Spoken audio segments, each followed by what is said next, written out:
GupShup with Gurpreet Sarin. Hello. What is going on, everyone? Welcome to GupShup with Gurpreet Sarin. Today, I'm joined by an awesome guest, influencer, Monica Ahuja. Hi, guys. How's it going, Monica? Pretty good. This is an awkward handshake. Formal handshake.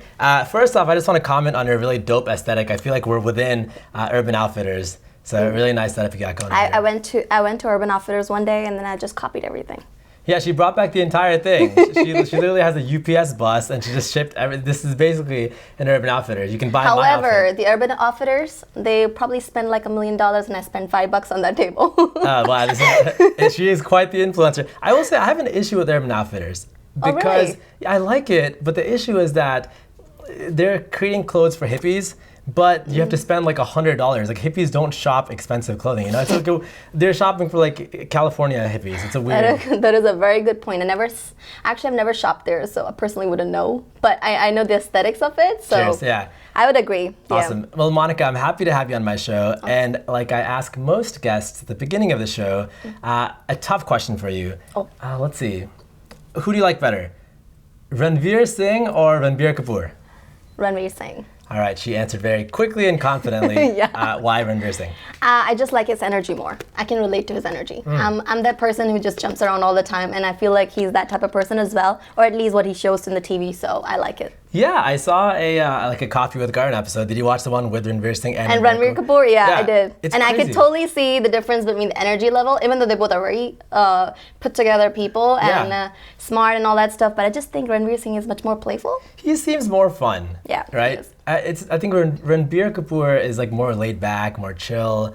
But Ranveer Singh is like the fun. You can hang out with him, like jumping up and down. I feel like I can relate more to that as well. All right, cool. Let's talk about why we have you on my show today. Okay, awesome. Monica, you are an influencer. Yes. And let's talk about how you got started with your passion. You're passionate about a lot of things. People who know you on Instagram can see dance, fashion, fitness, blogging, all these cool things. Where did you get started with your passion for arts and creative things? Okay, so first of all, I started in 2016. Okay. And that's funny because I was doing a question answer on my Instagram yesterday, so I kind of have this rehearsed already. You know, I saw that, and some of the questions I want to ask you, they already copied me, so yeah. Exactly. I started in 2016. I competed for Miss India DC. Nice. And then I placed top 5. Hey. And then I went to Miss Calendar Girl 2017. I won that competition, and then at the same time I also won Miss Punjab Bhartiya 2017. That is dope. So those titles kind of helped going towards this road that I am on right now. And at the same time, I was following this influencer, Deepa Iyengar. She's a dancer in the DMV area and very known. Okay. So, and I liked following her. I liked seeing her YouTube videos, and I liked the concepts. And at the same time, I was following Zunera, and she was the fashion blogger in the DM area, both South Asians. So sure. I got inspired by those, and I was like, you know what, I want to do something along those lines. Yeah. So I basically created my blog, YouTube channel, all in the one day on November 16. That's awesome. And I still remember the day. It was a big deal. Yeah. But yeah, it's been like that since. I've never looked back, and I've just grown and grown in the industry of entertainment at the same time. And fashion content creator world as well, and then connected with so many bloggers in the DMV area. So absolutely, you'd be surprised how many there are. It's crazy. You think that places like New York, Canada, California are like the big hubs of South Asians. Yes. But and we're going to talk about more of your organization soon. But there are a lot of people here in DC, and I'm happy that you created that organization, DcWaleDesi, which we will talk about very soon as well. Walk me through your past. You mentioned you did like fashion modeling and you competed in competitions. What was that entire process like? The reason I went into pageant life, actually I was a dance choreographer for Miss Pakistan. I still am, Miss Pakistan USA pageant. Nice. Yeah. So I was basically on the training end. So I was teaching contestants like dance and then walking and the modeling and all that stuff. Right. And I kind of wanted to feel like how a contestant would feel like to be a better teacher. Sure. And that was my reason initially to go to Miss India DC. Yeah. Half and half. I'm actually I can compete in both, to be honest. So you're half Indian, half Pakistani. Yes, I am. Nice, that's crazy. Which one do you like better? You have to answer this question. No, I can't. I've been asked that question so many times, and also the cricket team, which one do you support? Oh my God, to me, I think both are home. I can't really choose. And you shouldn't have to choose. I think it's unnecessary. I can't. Yeah. But I didn't highlight me being Pakistani as much before that I do now in like the past couple of years, because I realized that there's nothing really to hide. Yeah, of course. I was a little scared by getting pulled over at the airports yeah, with my passport. I know security has like played a big issue in people not being comfortable being who they are. But I'm glad that you're okay admitting and like not admitting, but rather revealing, like this side of you, which is obviously like very important and diverse and exciting. Tell me about pageantry. Is it like they show in the reality shows where it's like super dramatic, girls are like pulling each other's hairs out, or like cat fighting? No, nothing like that? Actually, it is quite the opposite. So I can tell you both. So Miss India DC, when I was part of the pageant, in fact, the 5 girls that I'm really, really close to right now, I've met them at the pageant. So I'm really glad I was a participant in that pageant, because I met these girls through that. That's amazing. And we were really, everybody was humble. It was nice, good, healthy competition. Yeah. All these little restaurant visits that we did towards going towards the competition, and then the main day happened. And even after a couple girls from them did not place, and a couple girls still did, and there was just no like everybody was in harmony, so it was good. And then on Miss Pakistan pageant, I've always seen there were 2 girls that were competing last year. One won and one did not, but they both are best friends right now. That's awesome. And I feel like it is not as what they show in TV sometimes. It's actually really quiet and peaceful, but at the same time there's a lot of stress. So I'm not gonna tell you that there's none. It's so much stress. What is one thing you learned about pageantry when you competed that you had no idea about?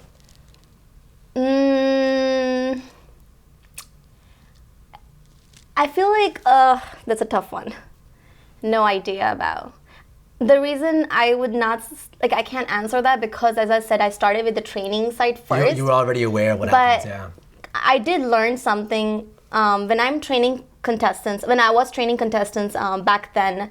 I expected a lot more, but now I don't.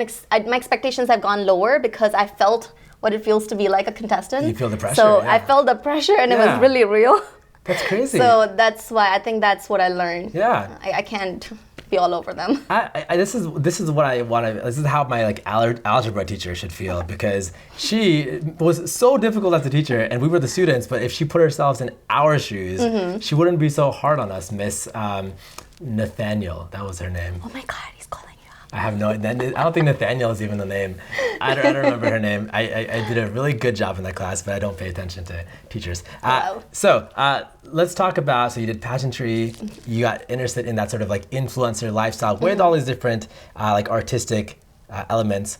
I've seen your YouTube videos as a dancer. You're a dance choreographer, and I know you mentioned that dance might be one of your like main passions. Yeah. Tell me about your passion for dance. I have been dancing since a very, very long time. Basically, I started dancing at the age of 6. Wow. And then I was trained in Bharatanatyam in India, and then I kind of lost that touch because I came to US. Yeah. So I kind of wish I could go back to those classes, because I think Indian classical dance is a root to a lot of dances. And you can just dance better if you have those skills.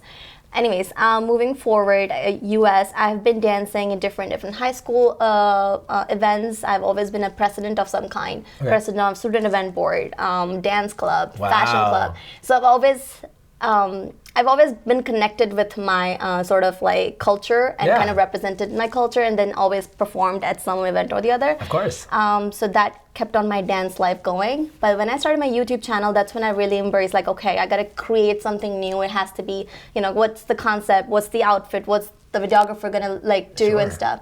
So I think it's a pretty cool world out there. I think so. What has been your most memorable dance choreography that you've done? Memorable, I would say when I recreated I Am Urban Desi musical. It was a 7-minute long dance video, but there had a lot of there was just a lot more to it, because we basically recreated the exact video that was original from the original song by Mickey Singh. Yeah. So the difference in that was Mickey Singh, he had all these singers and different artistic people in the LA side, and he he basically kind of sort of promoted them at the same time, promoted his song, and then there was a lot of it was very creative. So what I did is I chose all these songs, but then I added dancers to them. Yeah. So we started with the hip hop, then we went to classical dance, then we went to some more hip hop and reggae, and then we went to some bhangra, we did more hip hop. So it was like a series of, so I'm going from one point to the end of the tunnel, Sure. meeting different dances and dancing along with them. So for me, it was a 7-minute dance, but for everybody, it was like 45 seconds. It's a lot harder for you because you have to have like the stamina and build up Yeah, and remember the choreography, all of that stuff. That is wild. What is your favorite kind of dance? I think I like hip hop. Hip hop? More than anything, because it's just, again, the energy speaks to me. Yeah, sure. More than anything. What is your least favorite dance? Something I can't do, ballet. Ballet. I can never do ballet. Have you tried taking classes? I did once and I miserably failed at it. So no. You should totally post your video of that on YouTube. I'd love to see. What is it about ballet that made it difficult for you? I think no, not even posture. It's a little too difficult to stand on that tippy toe of mine. Oh yeah, that's what they have to do, right? The weird like shoe thing. Yeah, and I feel like also it's the most, in my opinion, it's dangerous because like I've seen people struggling with their feet problem once they have been a ballet dancer, and I don't want to do that. Yeah, myself. You can get like arthritis and all these. Yeah, I can't go that life. But also bhangra is difficult for me too. Okay. And I'm trying to get into the territory, but it is definitely difficult. Well, what about bhangra is difficult for you? You all start with left. I want to start with my right. This is very true. I remember because when I first learned bhangra, that was a really big thing. It's left always, left always. Yeah. And with a lot of other Something dances, about it is awkward to me. Like I try my best, but oh my god, I feel. Yeah, because if you're like with other dances, if you're right dominant, then you're obviously going to start with right anyway. Yeah. With bhangra, it's always left. So yeah, you have to like it's an entire like frame of mind shift. And every time I've practiced or like that's like literally the first mistake I make. I start with my left. Yeah. Well, you start with your right accent with bhangra. Sorry, yeah, start with my right. She's already messing up. I remember we did bhangra auditions. It's the influence. It's the influence. The influencer is being influenced. Aha. So I went to UMBC and we used to hold bhangra tryouts. And that was the big thing is like a lot of our Gujarati friends that were really big into Garba, which is very hard and not very easy, but they would want to audition or try out for the bhangra teams. And that would be like one reminder we would always have to tell them is like, you gotta start with your left foot. Like it's a completely different sort of frame of reference. I bet. It's a lot harder. How old were you when you moved from India to America? So I moved here in 2010. Okay. No, sorry, 2008. 2008. Yeah, I moved in 2008, so I was 17. Nice. How do you think your perception of America was compared to like when you moved here versus when you lived in India? In India, of course, I liked because I'm more of a family person where I want my relatives to be around me and all these like, like sleepovers and this and that. So I enjoyed that. And moving away from that, that was really difficult. Yeah. So first 6 months, I hated America. Oh, man. Like, I literally hated America. Wow. But then it is the land of opportunities, and I kind of learned how to work around here. And now I see myself not moving back. Wow. Yeah. Because I've just adapted to the culture or the things I can do here. Maybe a little difficult to do there. Sure. And that's it. But if I think about, being that with family or relatives, definitely India. But here, growth, opportunities, and a certain lifestyle, you really can't get it over there. I've seen a lot of these motivational YouTube videos where they talk about, they're geared towards people living in India that want to make the move to America. And they sort of try to motivate people, say, oh, this is, you can take these steps, you have to step out of your comfort zone and move. So it's easier for people like me who our parents moved here, and so I just grew up here. Yeah. How often do you go back to India? I've not gone back since. Not because I don't want to, it's because of other reasons. Sure. I really, really want to. I really want to see see family. I've not been able to attend a single Ahuja wedding. And all my cousins have been married except for the last one that's left before me, so it's really terrible. What's the relationship status of the last Ahuja before you? Because you have to time out your timeline. She's engaged, guys. So oh my God. She's getting married in December, and it's tough. Yes or no? Not gonna happen? You're gonna make it over there? I will, because she's married. Oh. Okay, well then you have to, yeah. She's getting married in New York, so... If you miss that one, Miss Ahuja will be very disappointed in you. Yeah. That's amazing. Yeah. So your passion for dance, I'm curious your thoughts on Bollywood, like dance numbers. I'm sure you're aware of like the choreographers, like the Bollywood dancers. Which movie, like your Bollywood movie, has been your favorite because of like the dancing element of it? I feel like this movie called ABCD, which did not really get popular. I personally did like it because of the choreography. Remo D'Souza, he's actually one of my favorite choreographers. So I feel like because he put it all together, and the way he put it all together, I personally enjoy it. But again, guys, I'm a rom-com person and a dancer. So for me, anything away from adventures, I'm good. Well, this is wild. This is amazing. If you could dance with, if you could be in a dance sequence with any like Bollywood actress, there's a lot of like Bollywood actresses nowadays that are like amazing dancers. Dance sequence? I would say Jacqueline Fernandez. Okay. The reason I feel like not only she's super gorgeous and put together really well, but she can dance really well as well. Yeah. But if you were to talk about acting, then Taapsee Pannu. Oh, wow, really? Okay. An interesting response. So your favorite actress? Actress. Yes, favorite actress. Currently? Yes. It's Taapsee Pannu. Taapsee Pannu, really? Only, not because people tell me I look like her, not because of that. It's just I noticed her more because people told me I look like her. But also, I've been watching her more, and I feel like she's, you know, like Bollywood celebrities, you kind of have like that, oh my God, like you have to be really, really like out of the box beautiful. But Taapsee Pannu is just another average face, and she says it herself hey, I'm any other normal Indian, but it's her skills that speaks to people.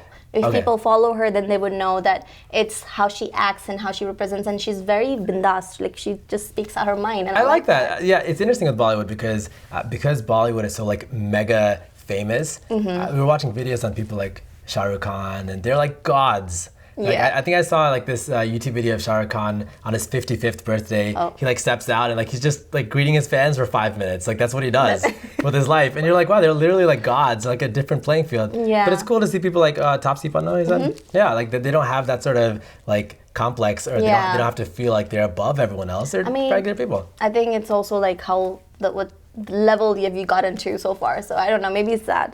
It's like also humbling to know that there's a lot of room for improvement if you don't think you're already the best. For sure. Yeah. Who's your favorite old school actor and actress? Old school actor, Govinda. Wow, Anda ka funda. I don't know if it's like old school. It's considered old school. I mean, I think it is, but I love Govinda. Again, energy. Yeah, he was really. What is he up to nowadays? What does Govinda do? I don't know. I don't follow him as much, but definitely followed him back then. Yeah, is he? I don't think he's doing movies anymore, is he? No, actually, his latest movie was released this year or the past year. Really? There was some comedy film that he did, and it did. I know there was a movie. Okay. Yeah. What are your thoughts on like the Sanjay Leela Bhansali movies? They're gorgeous. Sometimes don't make sense, but they're gorgeous. They're really good. That's what the whole production is like, ooh. And Deepika Padukone is just gorgeous. She's just beautiful. She's very, something about her. She's just cute, beautiful. She's in like all of his films, right? It's like her, Ranveer Singh. Priyanka Chopra is in a bunch of them. Yeah, a couple of them. Yep. Man. But I feel like Alia Bhatt is coming up now. Alia Bhatt is good. She's great. She's like her new look with the new movie. What was it? I forgot the name. It's like it just came out. Kalank. Kalank, yeah. I mean, I don't know. The movie did not get so many good reviews, but I just loved her in the movie, like her acting and the way she looked. She's very dynamic, right? You see her in like Gully Boy. She's becoming more dynamic. When she started, it was like this little girl, and she's only like 23, 24. Was she? Was she? Was a student of the year? That's how she started. And so it's interesting. So one of my good friends, Kamya, is like best friends with Sara Ali Khan. Ooh. So we were watching all these like, okay, where's Sara Ali Khan starting off with, or they're not, versus like Alia Bhatt when she first started. She started Student of the Year. It's crazy to see how these actors and actresses have like. I mean, depending on also the year, like it's everything is just changing rapidly. So I feel like that also has a lot to do with it. Yes. So you're a dancer. You're also an actress. I wouldn't call myself an actress. So on Instagram, I believe there was a question that was like, would you prefer more acting or was it acting or dancing? So it was like modeling? Either dancing, acting, or modeling. I did a music video last year with Rahul Sharma. Okay. He released his first song, Sun Sada. So I was the star, I was the lead in it, not the star. The star. I was the lead in it, and it went really well. So that was my first project when it comes to acting. Yeah. I have gotten a couple offers this year. Nice. So I might be taking a couple of them on Yeah. this year. Let's see how that goes. But that is something, a new territory I'm entering to, so I would not call myself an actress. Yeah. Just something I'm exploring at this point. I will say that these creative fields do sort of merge together. Merge together. Right? Like if you like music and if you pose well, modeling, like Yeah. like if when I started doing fashion blog, when I started becoming a fashion blogger, right? Yeah. And I was taking all these pictures. My dad was like, "When did you start modeling?" I'm like, two different fields, but they, they work really well together. They work well together. You've done pageantry, so you know how to pose. With like your dance videos and dance performances, you know how to perform well in front of like a camera. You're not so shy. It all just kind of goes hand in hand. Man, that might be the next thing for you. Let's see. Let's see. I want to talk about a special organization that you created. You're a founder of DcWaleDesi. Walk us through how you got started with that. So the idea came up to me after attending Desi conference and concert. It happens in New York City every year. Okay. Monty, he created it and he hosts it every single year. He brings out, different celebrities, like local celebrities, and at the same time artists like Mickey Singh or Arjun Singh. This is in conjunction with like the Urban Desi concert. Yes, Urban Desi conference. Conference. So I attended that and I thought to myself, nothing like this happens in the DMV area where it's not much creativity going on over here. We have so many creative people, but not many people are coming together to kind of, grow together, like as a community. And then they have so many organizations over there. Even Brown Girl Magazine is there, and they have this whole hub where all the people meet, but nothing in the DMV area. So I was like, there is a void, and I want to fill it. So DcWaleDesi, it just kind of, the name was created by like my ex-boyfriend actually. Oh man. Would you ever change the name though? Nope. So that's at least the best one thing. good thing came out of this relationship. No, he was great. Everything good. It's just, again, the culture thing happened. So. Sure. It sucked, but he created the name. Henna, she's my friend. She actually created the logo. And then I was featuring like a bunch of my friends and like a couple people I knew. Sure. And then I met Jason in September. And he came aboard as a partner, where he basically took on a lot of responsibilities for me as well. He became the community manager. That's awesome. And then we launched in December, and we saw a good response. Like from the point also Jason started till December, it was literally booming. And now we're set. Like I feel like a lot of people are happy with us, and I really hope so. They are. That they're not just saying. And I just and I was creating different avenues. So through DcWaleDesi, we have met so many people, and then we have created so many friendships and partnerships and like events. And I feel like it's going to be one of the best, I would say, organization for the Desi people in the DMV community if we just keep on growing the way we are right now. What would you say is like your, not like a 5-year plan or a 2-year plan, that would be really business and boring-y, not that kind of interview. But like, what would you say is like, how do you define success for DcWaleDesi? Like for you to say, okay, I think we've made it, or like we've like accomplished this milestone or done something really awesome. Can you think of now what that would be, like the next milestone or step you want to take to make DcWaleDesi successful? So I am working on these couple things. I can't really like talk about it as much. There are 2 big events that we're working on, but in the next year, I see myself creating these events where the concept is different, and it is simply to get the community together and highlighting people that have not been highlighted. So, dancers or fitness instructors or musicians or any people that they like doing what they do and they have a small little like following, but then they need a little push, and I want to provide that push. That's amazing. So I feel like those events are gonna bring people together, and that's kind of what my goal is the next year is to grow. Right now we're at about 1,500. Nice. And we want to grow to at least 25 to 3,000. Wow. Okay. And also we're gonna be charging for a couple services that we provide free for now. Okay. It's for organizations to promote their events. True. And I want to feel like we also have to fund how we create events, so that's going to be a paid thing.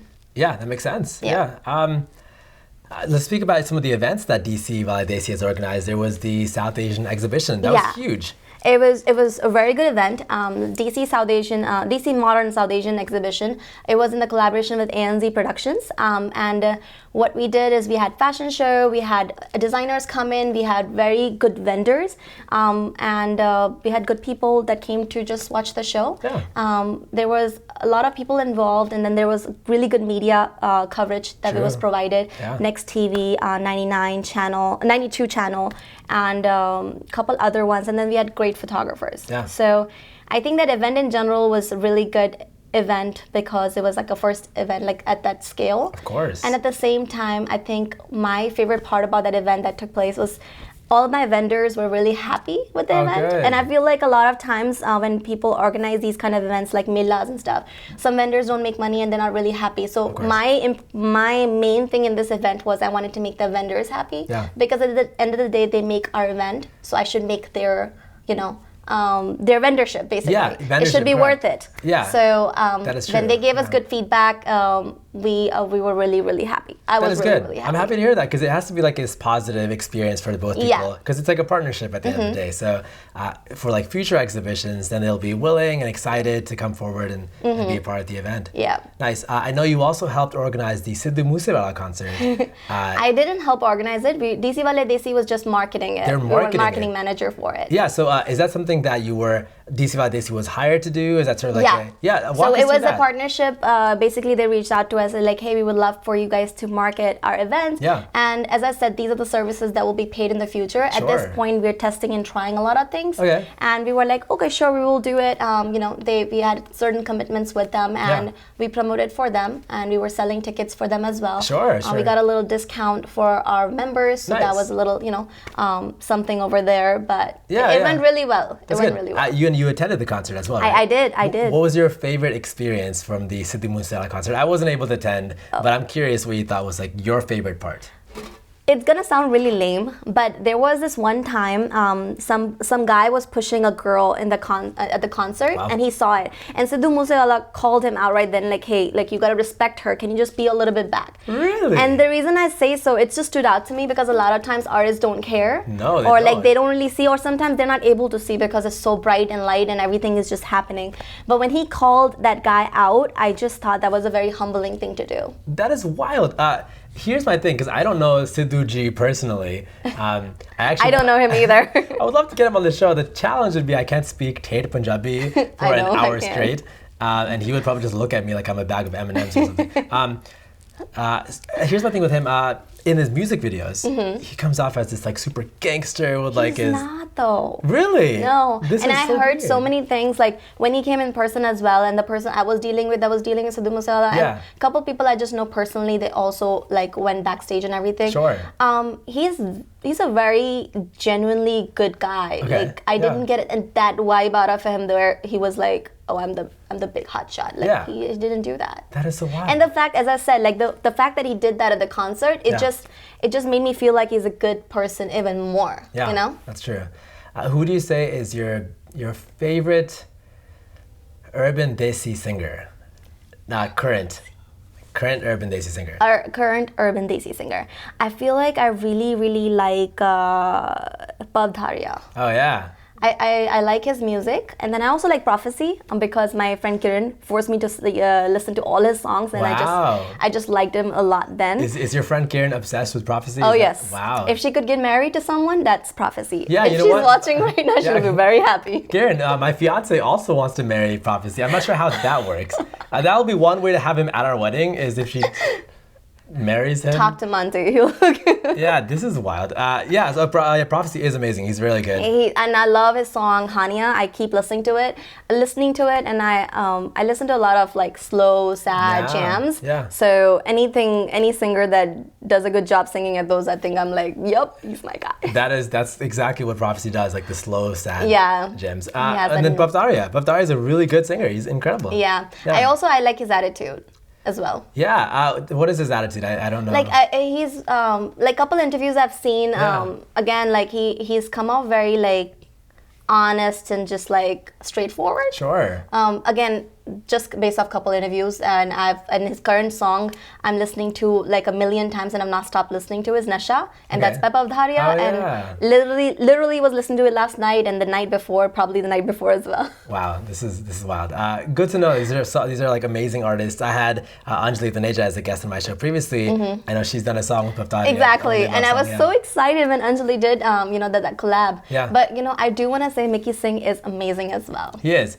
Mickey Singh is a great artist and singer. Yes, and dancer. And he can bhangra, he can do bhangra. He started off as a dancer, according to one of his interviews. Yeah. Let's take a little bit of time to talk about Mickey Singh. I know a lot of YouTubers immediately jumped on that bandwagon of like the drama that happened with Mickey, and like they posted videos immediately after to like get the likes. Whole breakup. And I don't really know that kind of stuff. I don't know the intent of what happened. Some of my friends are like really good friends with them, like the Daily Bug production, that crew. So I don't know. Oh, I know them too. Oh, So I'm like good friends with a lot of people, and I hear like their side of what he's like as a person, and then you hear about these kind of things that happen, and you hear like Gurpreet's side of the story. It's what are your thoughts? I personally don't want to have any thoughts, and I don't want to have any comments because I feel like in the first place that should not be anybody's place to talk about. If the breakup happened, first of all, they should keep that to themselves. Being in the public to this level, they shouldn't bring up their problems.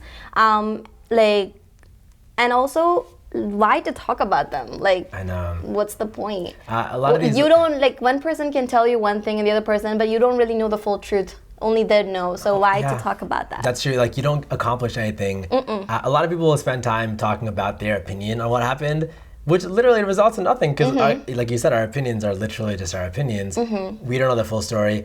Classic entertainment industry to like hop on those kind of things. Also, like Mickey Singh and that level of artistry are like the Chris Browns of the Punjabi community. So they're very like in the limelight and like in that famous arena. So any small thing that happens in general, it just blows up. There's also a little bit of fake news. You don't really know too much. But as a dancer, what are your thoughts on Gurpreet, dance-wise, choreography? I think she's great. Her expressions are great. She's beautiful and she dances so well. We could just play any song and she'd be just doing the best thing ever. So I like her. I like her and I like Mickey Singh. So I like both of them as an individual. Absolutely. Really Dance choreography-wise, is there any like Asian urban Desi choreographer besides Monica Ahuja, yourself, that you're a fan of, that like you like watching? Poonam and Priyanka right off the bat. Chicago twins, right? Yes. They are dope. They're wild. They are amazing. If I could get to that level, yes, I consider myself a dancer, somewhat good, but I feel like they just have a lot more to offer as a dancer, and they are very versatile in a lot of ways, and they have taken Bharatanatyam to different level. And I just love their choreographies, and I love watching their videos. It's cool because they like have studied all those different kinds of dances, and you can tell in their expressions. A little like pop and lock, then you have the classical moves, then you have the traditional moves. They can do anything, and I hate that, the fact that they can do anything, but I love so good, it. You're like, oh God, I have no idea. I think if I could ever reach to a certain point and would want to collaborate with somebody, it would be Poonam and Priyanka. Man, how long do you think they practice dancing? The way they dance, probably like 15 minutes. You think? How long do you spend like within a day just dancing? Within a day, just with myself, I would say like good hour on a daily basis. Okay. To keep it, unless I'm sad. Oh man. Okay. Then it would be sad songs and me just on my bed, and that's how it's gonna go. But but if I'm happy, then I dance on a regular basis. That's actually an interesting point. Do you only dance when you're happy? Do you ever like cry dance, or do you dance? No, I do. I like contemporary style of dancing when it's like a slow jam song, and then you're able to create dance steps with it, and it's more about your expressions and your emotions and how they're coming out, and kind of working with the lyrics than anything else. But I like that kind. Yeah. Who is one, I guess, mainstream artist, American, that you would love to be in like their music video as a dancer? Like, you're talking about Hollywood. You're talking about like American, like mainstream American artist. Can I be honest? I don't follow a lot of American songs as much. Okay. I am a Desi at heart, and like brain-wise too, I guess. I don't know. I just follow Bollywood a lot more than Hollywood, and all these little songs that I know, they're probably through friends, or I just happen to like hear them on radio. But I personally do like I do like Selena Gomez. Okay, Selena Gomez is pretty dope. I just liked her transformation from where she was in Wizards of I can't speak right now. Try to say that 10 times fast. I'll be done. Waverly Place. Wizards of Waverly Place.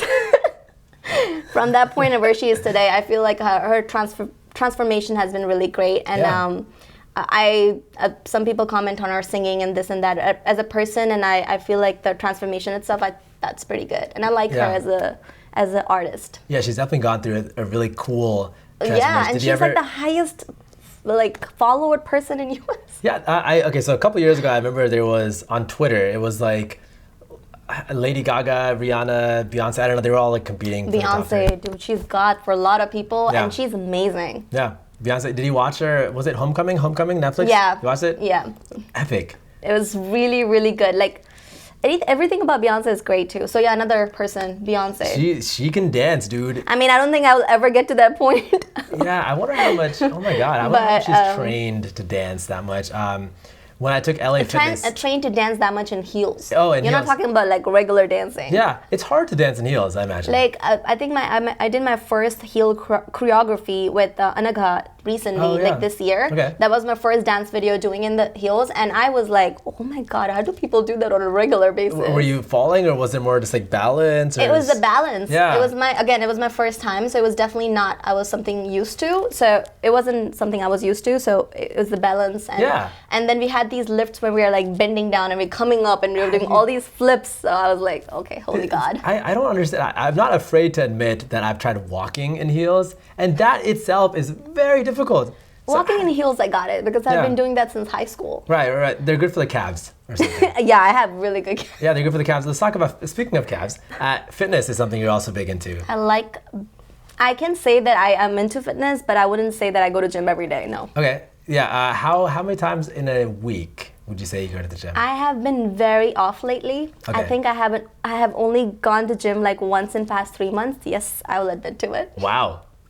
So depending on when this episode airs, hopefully that won't be like 5 months or something ridiculous. No, hopefully not. I am trying to get back to it. I used to go back very often, like at least 2-3 times a week. Sure. And there was another person like basically dragging me into it, sometimes friends, sometimes anyone else. Sure. But at this point, since also it's my schedule, I'm always busy. Like there's something or the other always going on. Absolutely. So that's the only thing that's stopping me. But also the fact that I'm lazy inside when it comes to gym, and I've lost that motivation. So I'm trying to get it back somehow.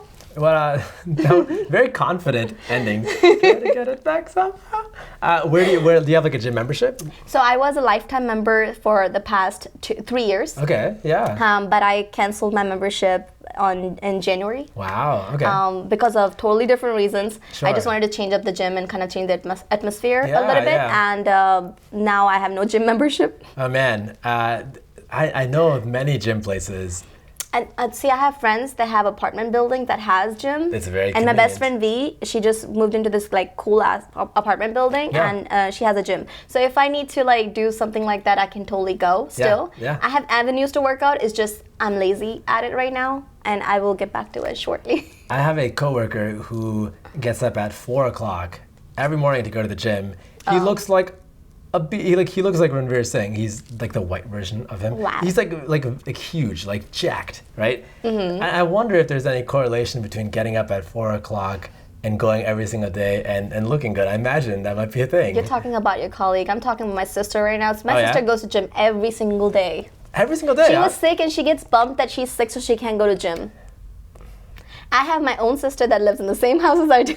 Oh, wow. Okay. And she's tried so hard to get me to gym, and I'm just a very stubborn person, I guess, when it comes to the gym part where I can't really go. You're like lazy. I wonder if your sister gets disheartened because she tries so hard. She did in the beginning. Now she's just used to it. They're like, hey, this is a lost case. I'm not gonna even look at her. She just does her own thing now. Flake. Yeah, you're just a flake. She wants to be a fitness influencer soon, so she is training herself really hard to kind of push into every single limit, and so that when she does teach other clients and stuff, she'd be able to do that. Man, fitness influencers have it very difficult because on Instagram, as you know, there's already a lot of like so many competition. There's a lot of people. Like you have to, like your image is your job. Your body is your image, and your image is your job. Yeah. Yeah, and like therefore you have to make sure you don't get like body dysmorphia or worry about that kind of. But I feel like it's not even that she's trying to be an influencer. When I spoke to her, she's just basically trying to have clients that she can teach. Okay. Like she just likes that fitness world. Of course. And she's very passionate about it. Yeah. So she just wants to help other people. Yeah. Like it's not that she wants to have a bunch of followers. In fact, she doesn't even care about them. She has probably like 100 of them right now. Yeah. And me, like completely opposite, where I have like a certain number of following. Her account is private. She doesn't care about that world. Yeah. But she does want to get into that field just to get more clients so she can teach. Sure. And show that passion and like Absolutely. live it. Of course, I know you're into blogging as well. I stalked your blog last night, and I saw all the different tabs and all the cool things you do on there. Did you get started with blogging at like the same time you guys started with YouTube channel? YouTube channel? Wow. Literally on the same day I launched my website. Yeah. And then I launched my YouTube channel as well. So I had put together a blog and then the video on the same day. That's amazing. And you've also done things like, you did like this Washingtonian Center Rio giveaway, which is a really cool concept. It was really good. And like when they reached out to me, I was very honored. I was like, damn. Yeah. I'm going places right now. You literally went places. Rio was my favorite place to go. You went there. Yeah. This is in December, I think, of last year, right? So what was that like? It was a winter giveaway. It was just basically a conversation with them. Like they wanted to give away. So I chose a guide for the people. Yeah. So anything that I gave away, I actually personally chose those items. Wow. So I went to those stores. They gave me certain options. Like these are the stores you have to pick from. And they gave me like 10 stores. Damn. So, and then I had to be limited and that there was a certain budget I could shop from, for those items. Yeah. So I was trying to like bring everything into like one place. Like there was a suit, I believe, and there was a purse. So if a person was to go to a party, like a holiday party, I wanted to cater to every single aspect of it, like all the items that she would need to go to a party, like put together. You're right. So that's what I was trying to choose. That is so smart. I also saw Michelle Obama's book on there from Barnes & Noble. Yeah. So Barnes & Noble was one of the options, one of the 10 stores that were given to me. Yeah. And I felt like at that point, a lot of people were inspired by her book. And I think that's a good book to have. So I personally chose that one and put that in. That is a good choice. That's really cool. We wanted to go to her, like she had like a conference or concert in DC, and it was super expensive. Very expensive. I'm guessing you didn't end up going? Nope. Yeah. I'm going to watch the YouTube version of it. Yeah, when that comes out. I would definitely, when it comes to books, I would go to Rupi Kaur's. Oh, yeah. At least once. I love her books. I have like all her books. And even if I don't buy it, either Kiran or my sister buys it for me. Yeah. So I'm pretty covered on that. Have you seen Rupi in concert yet? No, not yet. I want to. I mean, when she recently came here, I think last year or this year. Yeah. And I just couldn't go because of my prior commitments. Sure. But I would have totally gone even if I had to spend like $120, $200. Yeah, we went. She was insane. Like it was amazing to watch the entire production because obviously she's good herself as like a speaker and then like she's so good. Like the whole cool stuff that she does, but then also the entire production of it with the music and the background and the storytelling. All of that put together was awesome. Also, the people in the audience that are like, "You go, girl, get it!" Like all their voiceovers. It was cool to watch. It must be great. It was very inspiring. One day, I will. Yeah, soon. you definitely should. How do you describe blogging to someone of our parents' generation? Oh my God, that's difficult because I couldn't explain it to my own parents. How would you describe it to your parents? So when my father and my mom, they kept on telling me, "Why are you modeling? Like, our relatives are calling from India that you're modeling." And I was like, "Dad, Mom, I do not model. There's much more to it than you understand." So I sat them down and I literally took a separate trip to Chicago to explain that. My parents live in Illinois, city called Flora. So went to Chicago and then drove myself to Flora. Anyways, I sat them down and I told them, "Look, this is what I do. I write about the outfit that I wear. People send me the outfit, so I'm not spending $1 million either. True. So I'm not going broke, not yet.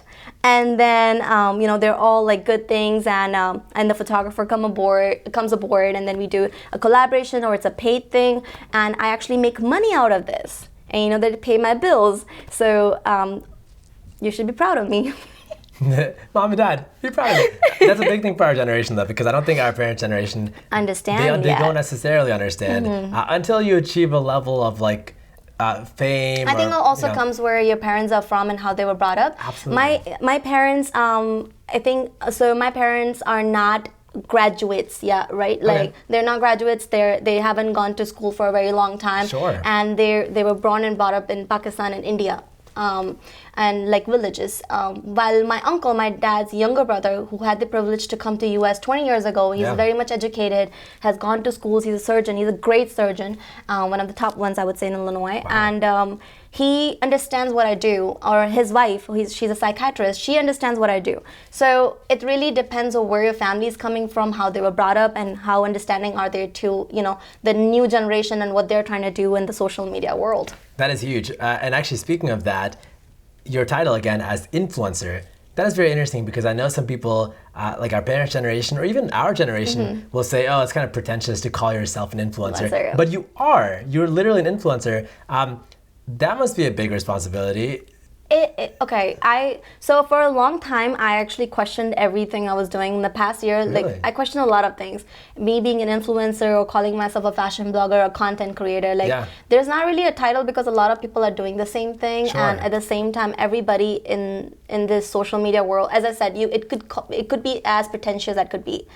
But the way I am dealing with certain things, or like the way I'm putting myself out there, is I'm trying to be as honest as I can. You can never be 100% honest on social media. I cannot be going on Insta story and crying my heart out even though I'm sad. I have to be pretending to be smiley at that time. And it's just sad the way it is. Some people are very open about it, Sure. some people are not. So no, it's not a totally pretentious world out there. I would say everybody has that, what they're comfortable with. Yeah. As I said, I'm trying to be as honest as I can on social media, but I would say I'm not 100% honest. Yeah. I do pretend at times. I do pretend to be happy. I do pretend to look certain way or cooler than I would normally look. Yeah. Or I'll have pajamas on, but I'm put together on top. I've done those things. Wow. I think everybody has. I have not. I always wear pajamas. I have done. Gurpreet Sarin always wear pajamas. But this is interesting because by saying that you're not honest all the time is a very honest thing to say. It's very open because a lot of people will say, I guess they'll be dishonest about being. That is a paradox that I'm not. You don't want to get into that. I don't want to. My AP Lit teacher in high school would be very proud of me. But that's cool that you can admit. And because we realize we're in that generation where we sort of have to put up some sort of facade and act a certain way. So think about it. A lot of these. So I don't wear as much makeup as a makeup artist. Sure. You'll see people getting really a lot of followers with the way they look, right? Some people are really really gifted, and some people they just are like this face right here. So they have to work twice as hard, I guess. I don't know. But I feel like it's people with makeup and all these selfies with contact lens, they have a certain following for a reason. That's what people like. And then people like me or other people, dancers, they have a certain following because that's what they like. Sure. Everybody has,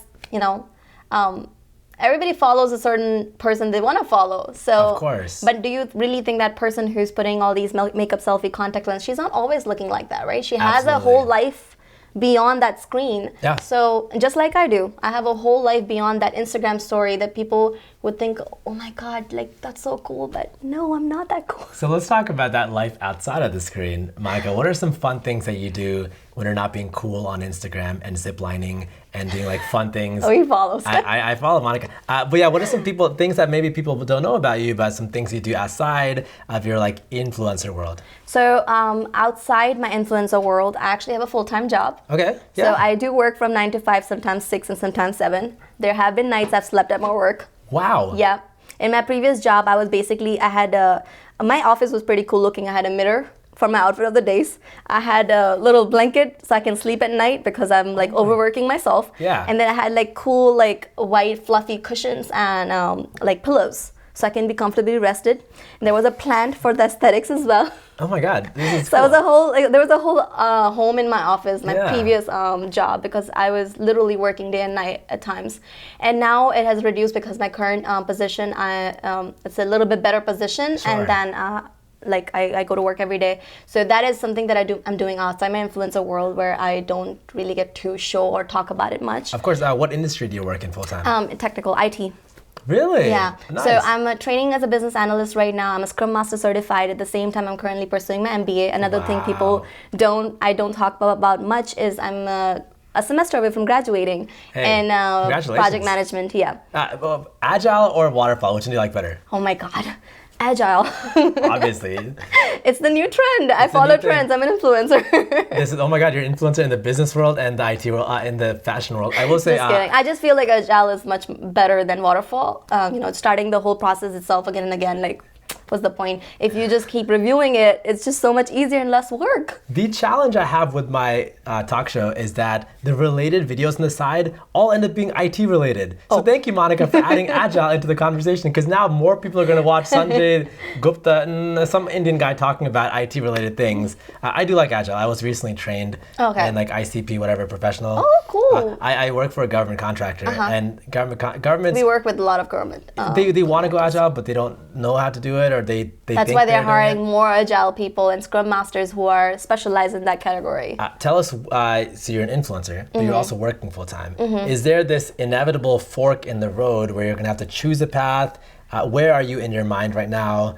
What are your thoughts? So I personally, as a profession-wise, I've always liked project management or some kind of management role. So I do want to, pursue my career as a project manager, get that experience fully, work in a company, like maybe one day Fortune 500, I don't know. Wow, so once I've gotten that experience, then yes, I'm an entrepreneur at heart. So I want to create something of mine. And yes, down the line, I would try to own a business or create something along the lines maybe, and then like kind of branch out to it completely. But that is definitely the case. That's going to happen. That's awesome that you sort of have this passion for the academic side that you're still working on to support other things that you're doing that are really cool as well. Because like I feel like, okay, social media is cool, and but at the same time it's a hit or a miss. Like there are so many better dancers, and I know the reality. Like I'm honest with myself where I'm like, I know there are dancers, and like the ones that are newer ones are coming up. There's always going to be new techniques and new dance steps, and everything is going to be even cooler than what it is right now. So I can't really just rely on that. Yes, I could get to 100,000 or 200,000 followers. Who cares? But I do need to have that, like, stability in my life. And at the same time, not just that, it's for my own sanity. Like, you should be good at it as well.